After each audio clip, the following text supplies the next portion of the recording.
you were saying earlier, okay, these are the projects that we are actively looking for. Can you just find out more or less? So these are businessmen, entrepreneurs, business owners, plus what are the projects that you're actively looking to support for sustainable finance? At the same time, can you also give us exemplars from what you've seen abroad that you say, oh, this is interesting.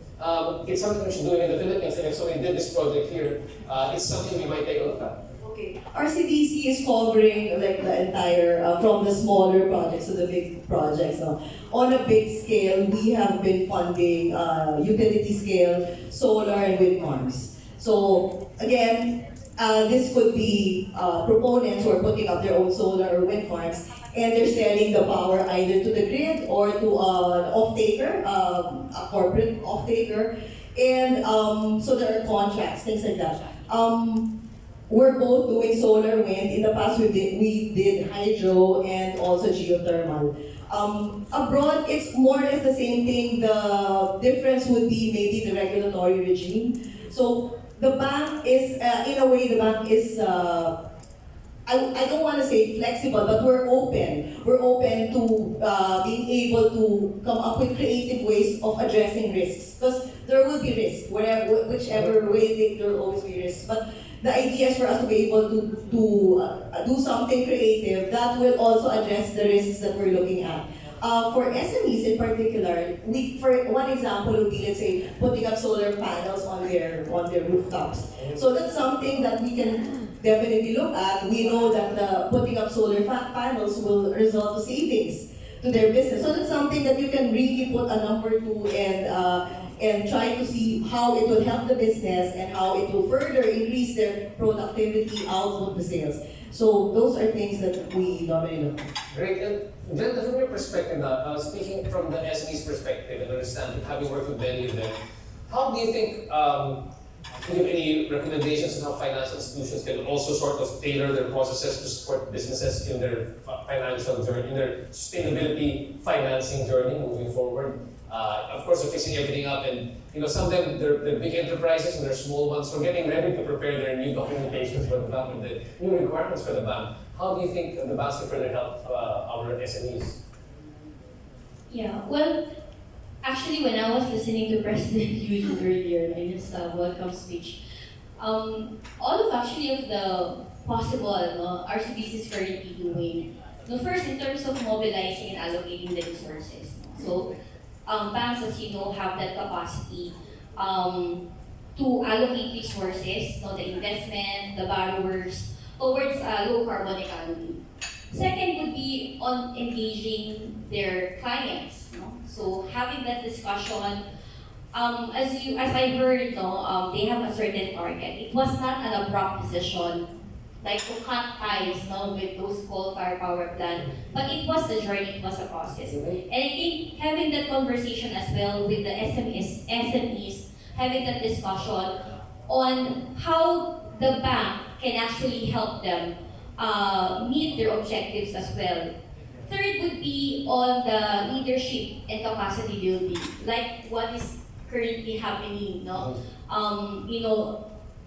educating your clients on what can they do further towards this goal. So I think those are the things that the financial institution can actually help. And lastly would be maybe also on the engaging the regulators, talking to them, corroborating on how this can actually progress further. Got that. Thanks so much, Ms. Glenda. Attorney, earlier on they were talking about the idea of risk assessment. We're trying to de-risk the ability for them to be able to lend money to our project, which are hopefully very sustainable in nature. From your own experience, how important is risk assessment, particularly for these smaller projects, even the E-Track project? So what was your own example of how you were able to, secure financing for this project at the same time, being able to de-risk the project so it's something that's more palatable to our financial institutions? Well, like I said, as earlier said, risk assessment is critical. It's critical. The bottom line is it has to be project viable. If it's not project viable, then you look for a way to either make it project viable or you look for a different project. We cannot place the burden of sustainability solely on one part of the sector. It has to have a return. and not only because it makes business sense, because then it stands on its own. These projects have to be, we have to do it not just because we need to, because it's the right thing to do, but it has to make business sense. So that's one of the reasons why it's critical that you study it well, not only from the perspective of somebody who say, I'm trying to stop myself in specific examples because there were programs that we ran across that kind of studied the Philippine landscape from the perspective of the West. And then they come here and then they try to implement a project. They did not start from the ground up. And so there are certain things that they did not take into consideration. For example, again, without saying the name of this international financial institution, the problem was the product that they tried to roll out was just too expensive. My term for this, they were trying to sell a Ferrari to people who live in Tondo. It's not going to work. So the project has to be viable. It's still business. We're still talking about the bottom line. We need to make sure that we plan accordingly, you have risk mitigation, and you have strategies. And Abby said that you're a social entrepreneur. I'm an entrepreneur myself. I can tell people that problems are just or pain points are really just opportunities in disguise. So as a social entrepreneur, I'm sure that there were some projects which didn't work for you, but you had to, I guess, pivot a bit, change it up a bit, and finally it was something that was more viable. How did that work out for you, particularly in this industry for sustainability? When you're at the forefront of something, it's going to be very painful. It's always going to be very painful. The risk is higher. The risk exposure is it's insanely high. Just to share a really quick example, when we first started working with electric vehicles and public transport, the government then required us to get what we call an emissions test, like whenever you register a car. And interestingly enough, before, when you tried to get an emissions test using an electric vehicle, they would not give us clearance because we didn't have emissions. So try explaining to somebody that the reason why you don't have emissions is because you don't use fossil fuels. And so it's quite difficult. But these things need to be done so that the processes will change, policymakers take notice, rules will change, the regulatory framework will change, and it becomes easier for everybody else. Pivot, we pivot so many times, we call it business cha-cha already, just to be able to get some food on the table. So like I said, and this is really off topic, you want to do this when you're younger.